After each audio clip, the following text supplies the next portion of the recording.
강기옥 시인의 행복이라는 시가 있습니다. 제목은 행복이지만 그 내용은 고향에 대한 내용입니다.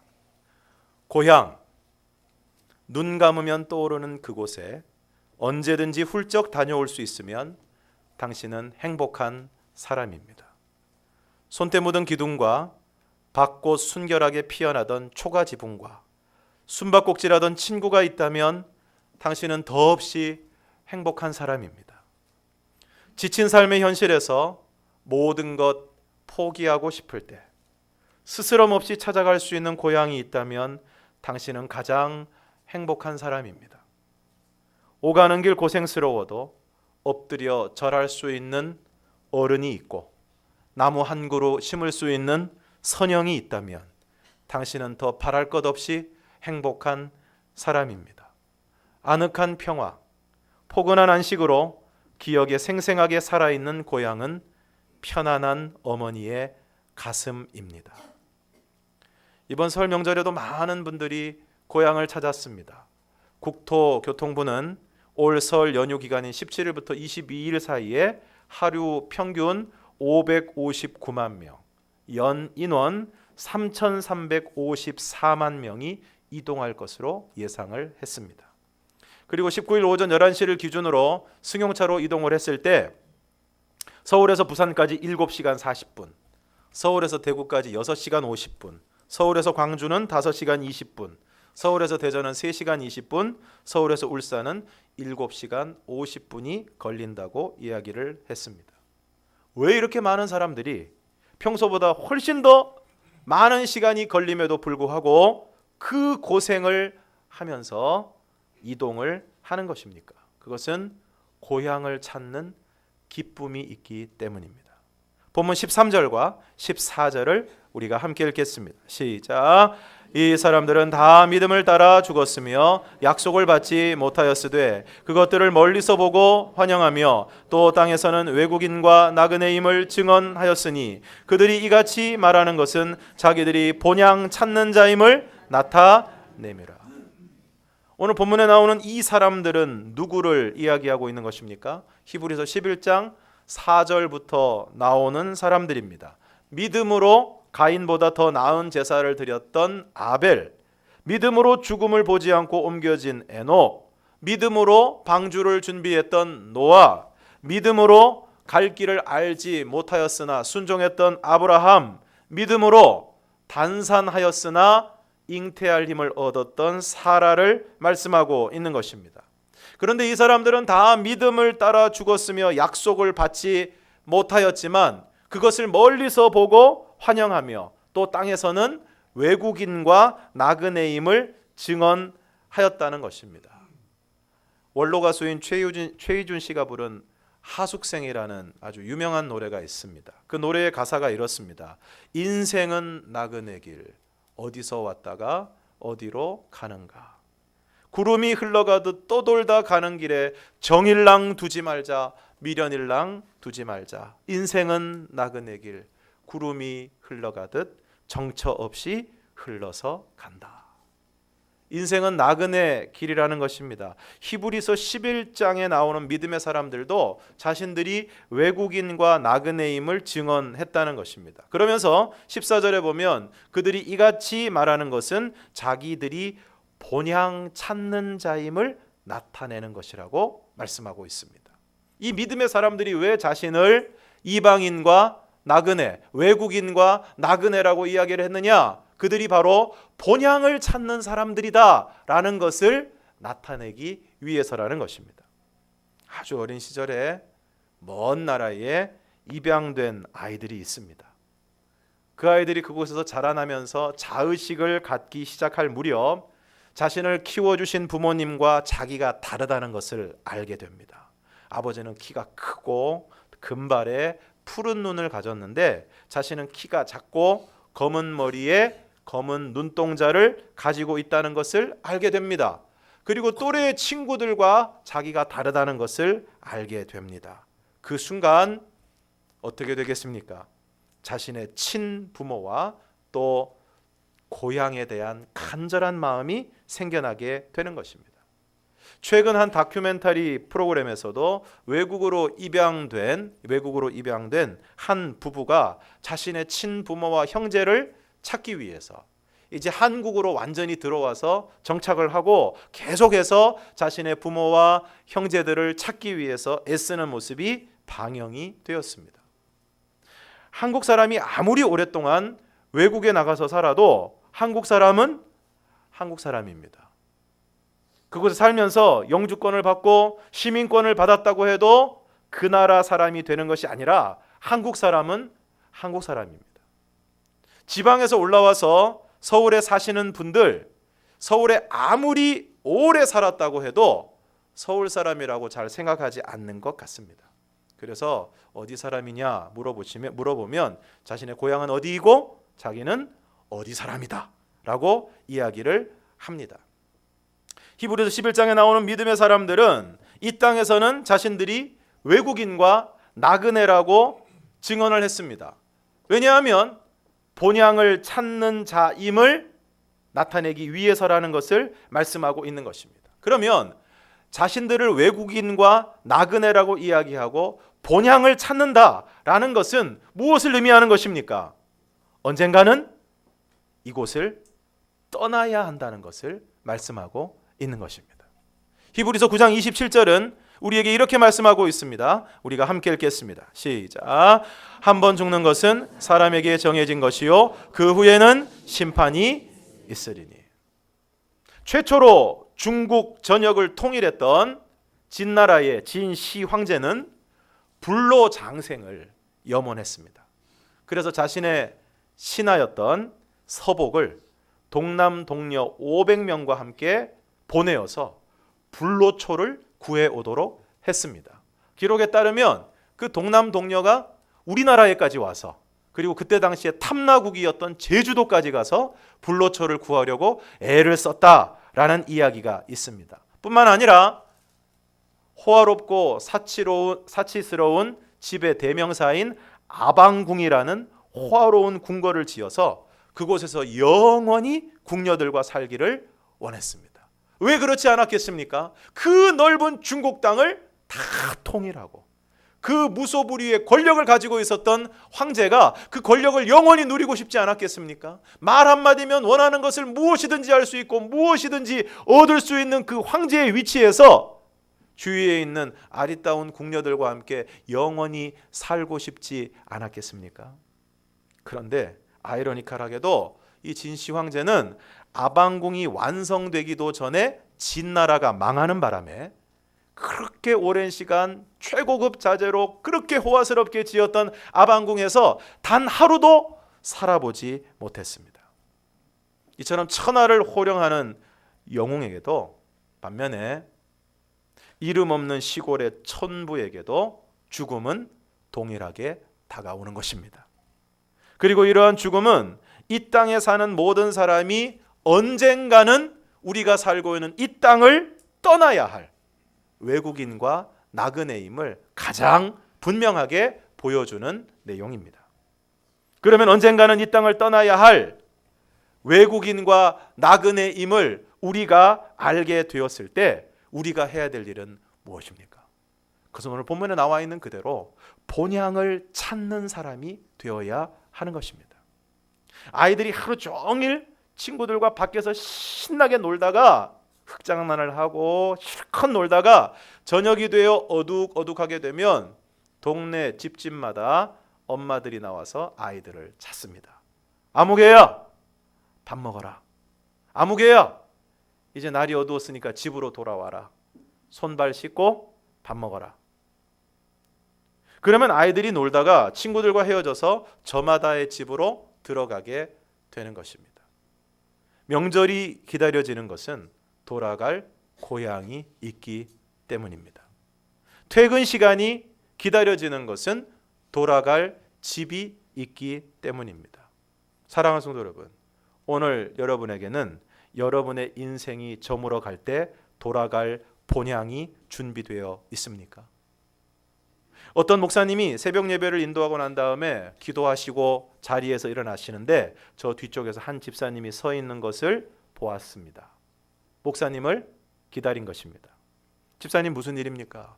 목사님 지금 좀 신방을 해주셨으면 좋겠습니다. 무슨 일입니까? 저희 어머니가 혼수 상태십니다. 그래요? 곧 가겠습니다. 목사님이 신방대원들과 함께 달려갔습니다. 그래서 예배를 드리는데 혼수 상태에 빠지셨던 어머님이 깨어나셨습니다. 그러니까 그 가족들이 너무나 놀랍고 감사해서 어머님이 회복되신 것으로 생각을 했습니다. 그런데 그 순간 목사님의 마음 속에 이 어머니가 회복된 것이 아니라 이제 곧 돌아가실 텐데 복음을 전하라고 잠시 기회를 주셨다는 것을 마음속에 깨닫게 되었습니다. 그래서 그 어머님에게 물었습니다. 어머님, 이제 곧 돌아가실 것 같습니다. 돌아가시면 어머님 천국을 가실 수 있겠습니까? 그랬더니 그 어머니가 이렇게 대답을 합니다. 못 갑니다. 왜요? 죄가 많아서 그렇습니다. 그러면 그동안 10여 년이 넘도록 교회를 다니셨는데 그 왜 다니셨습니까? 아들이 잘 된다고 해서 다녔습니다. 이분이 아들이 하나밖에 없고 6.25 전쟁 때 아버지가 전쟁터에서 돌아가시고 유복자로 이 아들을 낳았는데 오로지 이 아들 하나만 보고 살아왔는데 누군가가 그렇게 얘기한 것입니다. 아들 잘 되게 하려면 교회를 다녀야 된다. 그래서 그때부터 교회를 다니신 것입니다. 아들 잘 되게 하기 위해서. 사랑하는 성도 여러분, 오늘 우리가 교회를 다니는 것은, 더 정확하게 예수를 믿는 것은 아들이 잘 되게 하기 위한 것도 아니고 이 세상에서 잘 되기 위한 것도 아니고 오늘 우리가 예수를 믿는 것은 예수 그리스도를 믿음으로 천국에 대한 소망을 가지고 천국에 가기 위함임을 기억하시기를 바랍니다. 오늘 15절 16절을 우리가 함께 읽겠습니다. 15절 16절 시작. 그들이 나온 바 본향을 생각하였더라면 돌아갈 기회가 있었으려니와 그들이 이제는 더 나은 본향을 사모하니 곧 하늘에 있는 것이라. 이러므로 하나님이 그들의 하나님이라 일컬음 받으심을 부끄러워하지 아니하시고 그들을 위하여 한 성을 예비하셨느니라. 아브라함의 고향은 갈대아 우르입니다. 지금으로 따지면 이라크 지역입니다. 이라크 지역에서 살다가 지금 이스라엘이 있는 팔레스타인 지역으로 이주를 해서 하나님의 인도하심을 따라 그곳에서 살아가게 되었던 것입니다. 비록 먼 거리고 교통수단이 불편하기는 하지만 만약 아브라함이 다시 고향을 가려고 마음만 먹었다면 얼마든지 갈 수 있는 그런 곳이었습니다. 그러나 아브라함은 죽을 때까지 그곳으로 돌아가지 않았습니다. 오늘 본문은 그 이유를 이렇게 말씀하고 있습니다. 16절, 그들이 이제는 더 나은 본향을 사모하니 곧 하늘에 있는 것이라. 그러므로 아브라함을 비롯한 믿음의 사람들은 자신들이 떠나왔던 그 고향 땅을 사모한 것이 아니고 그것보다 더 나은 본향, 하늘에 있는 영원한 하나님의 나라, 천국을 사모하는 삶을 살아갔다는 것입니다. 만약 하늘에 있는 더 나은 본향이 없고 만약에 죽는 것으로 우리의 모든 것이 끝나버린다면, 그래서 우리가 사는 이 세상이 우리가 사는 것의 전부라면 오늘 예수를 믿는 저와 여러분은 정말 불쌍한 사람이 될 것입니다. 고린도전서 15장 19절에서 사도 바울이 이렇게 이야기하고 있습니다. 고린도전서 15장 19절 시작. 만일 그리스도 안에서 우리가 바라는 것이 다만 이 세상의 삶뿐이면 모든 사람 가운데 우리가 더욱 불쌍한 자이리라. 만약 여러분 사도 바울이 얘기한 것처럼 죽은 자의 부활이 없다면, 또 예수님께서 부활하신 것도 아니고 또 예수님께서 부활하셨다고 증거하고 다니는 사도 바울을 비롯한 사도들과 전도자들의 증언이 거짓 증언이라면, 정말 말씀 그대로 우리의 바라는 것이 다만 우리가 살아가고 있는 이 세상에서의 삶이 전부라면 오늘 저와 여러분은 굉장히 불쌍한 사람입니다. 굉장히 불쌍한 사람입니다. 이번에 연휴가 길어서 오늘도 주일까지 고향에서 또 다른 곳에서 시간을 보내시느라 이 예배 자리에 오지 못하신 분들이 적지 않은 것 같은데, 오늘 우리가 예수 안 믿었으면 화요일부터 시작해서 혹은 수요일부터 시작해서 주일까지 쭉 연결해서 계속 쉴 수도 있고 계속 고향에서 머물 수도 있을 것입니다. 그런데 여러분, 그래도 예배 드리려고 오늘 이 자리에 오시지 않았습니까? 그런데 만약 예수님의 부활도 없고 오늘 우리의 부활도 없고 다만 이 세상에서의 삶이 우리의 삶의 전부라면 오늘 여러분은 헛수고하고 계신 겁니다. 헛고생을 하고 계시는 것입니다. 그러면서 만약에 그렇다면, 만약 이 세상에서의 삶이 전부라면 이렇게 살아야 된다는 것입니다. 고린도전서 15장 32절 함께 읽겠습니다. 시작. 내가 사람의 방법으로 에베소에서 맹수와 더불어 싸웠다면 내가 무슨 유익이 있으리요? 죽은 자가 다시 살아나지 못한다면 내일 죽을 터이니 먹고 마시자 하리라. 이렇게 살아야 된다는 거예요. 이 세상에서의 삶이 전부라면, 또 죽은 자가 다시 살아나는 것도 없고 천국도 없고 영생도 없다면 어떻게 살아야 된다는 것입니까? 내일 죽을 터이니 먹고 마시자. 만고불변의 법칙이 무엇입니까? 인간은 다 언젠가는 죽는다는 것이고 언제 죽을지 모른다는 것이 만고불변의 법칙 아닙니까? 우리가 흔히 하는 말로 오는 것은 순서가 있어도 가는 것은 순서가 없다 이야기하지 않습니까? 죽은 자가 다시 살아나지 못한다면, 그래서 부활도 없고 천국도 없다면 내일 죽을 터이니 먹고 마시자 한다는 것입니다. 그러나 다시 한번 히브리서 9장 20절에 있는 말씀, 뭐라고 말씀하고 있습니까? 한 번 죽는 것은 사람에게 정해진 것이요 그 후에는 심판이 있다. 심판이 있다는 것은 무엇을 말씀하는 것입니까? 천국과 지옥이 있다는 것입니다. 요한복음 5장 24절에서 29절 말씀을 저와 여러분이 한 절씩 교독을 하겠습니다. 24절을 제가 먼저 읽겠습니다. 내가 진실로 진실로 너희에게 이르노니 내 말을 듣고 또 나 보내신 이를 믿는 자는 영생을 얻었고 심판에 이르지 아니하나니 사망에서 생명으로 옮겼느니라.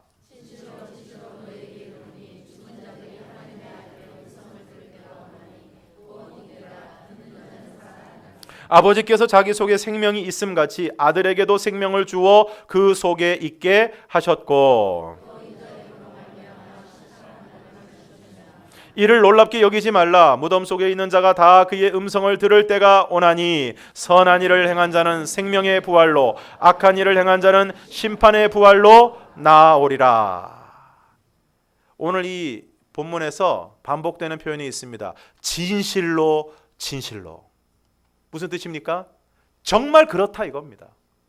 이거는 예수님이 직접 하신 말씀입니다. 진실로 진실로 너희에게 이르노니 죽은 자들이 하나님의 아들의 음성을 들을 때가 온다는 것입니다.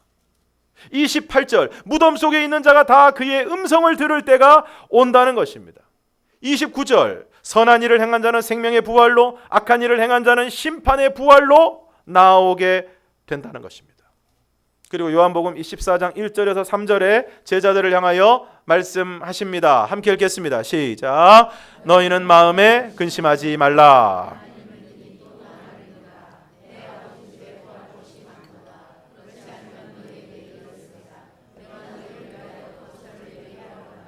가서 너희를 위하여 거처를 예비하면 내가 다시 와서 너희를 내게로 영접하여 나 있는 곳에 너희도 있게 하리라. 할렐루야.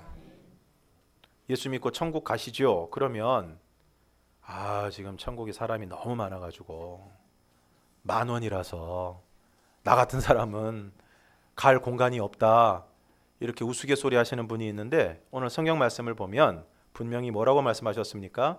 내 아버지 집에 거할 곳이 많도다. 천국이 좁아서 못 가는 게 아니고 예수를 안 믿어서 못 가는 것입니다.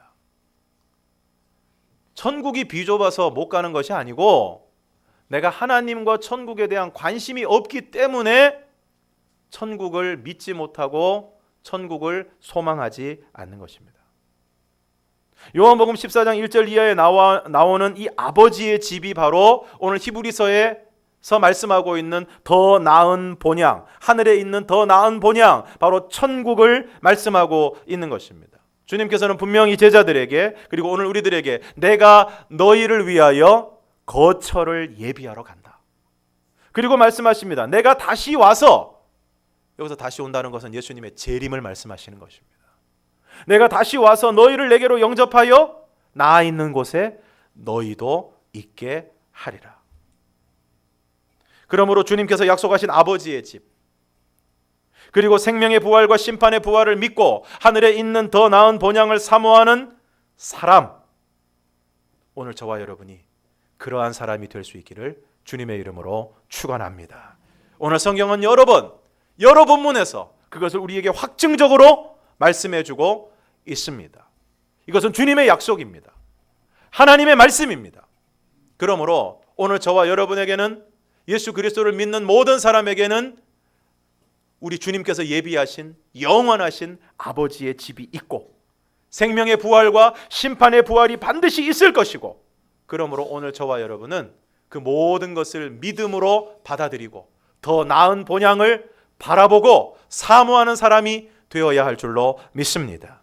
그러면 오늘 우리가 이와 같이 저 하늘에 있는 더 나은 본향을 사모하는 삶을 살아갈 때 오늘 저와 여러분이 구체적으로 어떻게 살아가야 하겠습니까? 히브리서 11장 1절에서 6절까지의 말씀, 조금 앞부분 히브리서 11장 1절에서 6절까지의 말씀을 저와 여러분이 한 절씩 교독하시겠습니다. 제가 먼저 1절을 읽겠습니다. 믿음은 바라는 것들의 실상이요 보이지 않는 것들의 증거니 믿음으로 모든 세계가 하나님의 말씀으로 지어진 줄을 우리가 아나니 보이는 것은 나타난 것으로 말미암아 된 것이 아니니라.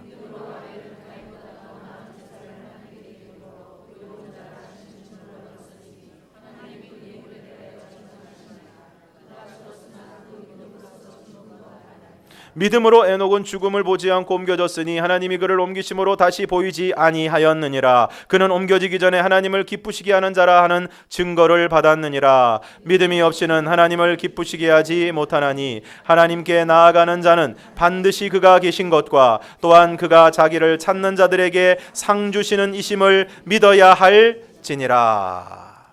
그러므로 하늘에 있는 더 나은 본향을 사모하는 사람은 어떻게 살아가야 됩니까? 믿음으로 행하고 믿음으로 살아가야 한다는 것입니다. 4절에서 믿음으로 아벨은 가인보다 더 나은 제사를 하나님께 드렸습니다.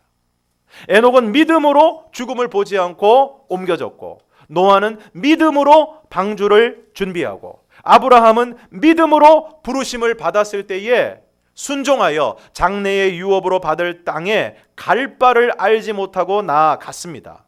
믿음으로 사라는 아이를 낳을 수 없는 상황에서 잉태할 수 있는 힘을 얻었습니다.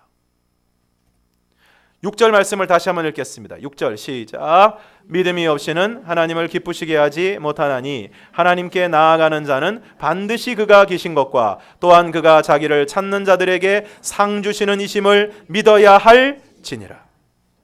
오늘 6절은 우리에게 분명하게 말씀하고 있습니다. 믿음이 없이는 하나님을 기쁘시게 하지 못한다. 믿음이 없이는 하나님을 기쁘시게 하지 못한다. 그러면 무엇을 믿어야 한다는 것입니까? 두 가지를 믿어야 됩니다.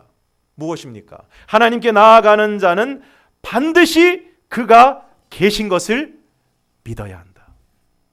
사랑하는 성도 여러분, 하나님이 계신 것을 여러분 믿으십니까? 3절에서 믿음으로 모든 세계가 하나님의 말씀으로 지어진 줄을 안다고 했습니다. 그래서 성경은 이렇게 시작하고 있습니다. 창세기 1장 1절, 태초에 하나님이 천지를 창조하시니라. 2154년 어느 날 지구의 과학자들이 모여서 토론을 했습니다. 2154년이니까 지금부터 한 150년 뒤의 일이죠. 140~50년 전 뒤의 일입니다. 그때가 되니까 인간이 과학적으로 더 발달을 해서 거의 모든 일을 다 과학으로 할 수 있게 되었습니다. 그래서 과학자들이 모여서 토론을 한 결과 더 이상 신은 인간에게 필요 없다라는 결정을 내렸습니다. 그래서 과학자 대표가 신을 찾아가서 이야기를 했습니다. 신이여, 이제 우리는 당신이 필요 없다고 결정을 했습니다. 우리는 인간을 복제할 수 있고 생명을 창조할 수 있게 되었습니다. 이제 당신은 인간에게서 떠나서 다른 데 가서 사시는 게 어떻겠습니까? 신은 과학자의 말을 주의 깊고 예의 바르게 듣다가 대답을 했습니다. 좋다. 그럼 내가 한 가지 제안을 하겠다. 우리가 인간을 만드는 시합을 하면 어떻겠나? 인간을 만드는 시합을 해서 너희가 승리하면 내가 두말 없이 떠나겠다. 그랬더니 과학자 대표가 좋습니다. 신이 과학자에게 이렇게 제안을 했습니다. 그럼 이렇게 하자. 내가 태초에 아담을 창조했을 때와 똑같이 너희도 한번 만들어봐라. 인간을. 그랬더니 과학자들이 문제 없습니다. 자신 있게 대답을 하고 그들이 흙덩이를 딱 집어 들었습니다. 그때 신이 이렇게 말했습니다. 아니지. 내 흙 말고 너희 흙으로 해라. 내 흙 가지고 빚어서 만들지 말고 너희 흙을 만들어서 창조해서 아담을 한번 만들어봐라. 그렇습니다. 사람이 흙으로 사람의 형상을 빚어낼 수 있을지는 몰라도 그 재료가 되는 흙을 창조하지는 못합니다. 하나님과 인간 사이에 절대 넘을 수 없는 벽이 있습니다. 그것이 무엇입니까? 인간이 아무리 대단하고 과학이 뛰어나고 예술성이 뛰어나서 기가 막힌 창작물들을 만들어낸다고 할지라도 그 모든 창작물의 한계는 무엇입니까? 이미 있는 것들을 재료로 한다는 것입니다. 이미 있는 것들을 재료로 하는 조합이나 만들어진 것이라는 것입니다. 그러나 하나님의 창조는 인간의 창작과는 비교할 수가 없습니다. 왜 그렇습니까? 하나님의 창조는 없는 것을 있게 하시는 것이기 때문에 그렇습니다. 흙으로 사람의 모양을 빚어낼 수 있을지는 몰라도 그 흙을 원래 없던 것을 만들어내는 것은 오직 하나님만이 하실 수 있는 것입니다. 그러므로 우리는 모든 세계가 하나님의 말씀으로 지어진 줄을 알아야 하고 이 세상 만물을 바라보면서 우리는 무엇을 깨달아야 합니까? 이 온 우주 만물을 창조하시고 지금도 다스리시고 주관하시는 하나님이 분명히 계신다는 사실을, 하나님이 계시다는 것을 오늘 우리는 분명히 믿고 고백해야 할 줄로 믿습니다. 그리고 그 하나님께서 자기를 찾는 자들에게 상 주시는 이심을 믿어야 한다고 오늘 본문은 말씀하고 있습니다. 창세기 4장 26절에 이런 말씀이 있습니다. 우리가 창세기 4장 26절을 함께 읽겠습니다. 시작. 셋도 아들을 낳고 그의 이름을 에노스라 하였으며 그때의 사람들이 비로소 여호와의 이름을 불렀더라. 여러분 창세기를 읽으시면서 이 대목에서 조금 의아하지 않으셨습니까? 셋도 아들을 낳고, 셋은 누구입니까? 아담의 아들이죠. 아담의 아들 가인과 아벨을 잃고 난 다음에 얻은 아들이 바로 셋입니다. 그 셋이 또 아들을 낳았습니다. 그런데 그 셋의 아들의 이름은 무엇입니까? 에노스라 하였으며. 그런데 놀라운 사실은, 특이할 만한 사실은 그때에 사람들이 비로소 여호와의 이름을 불렀더라. 여러분 이 대목에서 한번 고민해 보지 않으셨습니까? 왜 하필이면 이때에 사람들이 비로소 여호와의 이름을 불렀는가? 근데 창세기 4장 26절은 다른 설명이 전혀 없고 그저 셋이 아들을 낳았고 그의 이름을 뭐라고 불렀습니까? 에노스라고 불렀다. 에노스라고 불렀고 그때에 사람들이 비로소 여호와의 이름을 불렀다. 말씀하고 있습니다. 그러므로 우리가 조금 생각해 볼 수 있는 것은 비로소 여호와의 이름을 불렀던 그때가 바로 에노스와 관련이 있다는 것을 생각해 볼 수 있습니다. 그런데 놀랍게도 에노스라는 이름의 뜻은 무엇인가? 에노스라는 이름의 뜻은 소멸하는 존재, 유한한 존재, 그리고 죽을 수밖에 없는 존재라는 뜻을 가지고 있습니다. 이것은 우리에게 무엇을 말씀해 주고 있는 것입니까? 인간이 자신이 죽을 수밖에 없는 존재라는 사실을 깨닫기 전에는 하나님을 찾지 않는다는 것입니다. 인간이 죽을 수밖에 없는 존재, 소멸할 수밖에 없는 존재, 유한한 존재라는 사실을 깨닫기 전에는, 인정하기 전에는 하나님을 찾지도 않고 하나님의 이름을 부르지도 않는다는 것입니다. 여러분 인간이 얼마나 교만한지 모릅니다. 얼마나 교만한지 모릅니다. 조금 어려우면 하나님 찾다가 그 순간만 지나가면 언제 그랬느냐는 듯이 돌아서는 것이 인간의 모습입니다. 수많은 장례식장을 오가면서 조문을 하지만 그 장례식의 주인공이 내가 될 수 있다는 것을 생각하지 않는 것이 바로 인간의 어리석음입니다. 지금 이 순간에도 우리 주위에 많은 사람들이 하나님을 찾지 않습니다. 왜 그렇습니까? 자신이 에노스임을 알지 못하고 그것을 절감하지 못하기 때문에 그렇습니다. 그러므로 오늘 우리는 내가 죽을 수밖에 없는 존재 에노스임을 철저히 자각하고 여호와의 이름을 부르고 하나님을 찾는 사람이 되어야 할 줄로 믿습니다.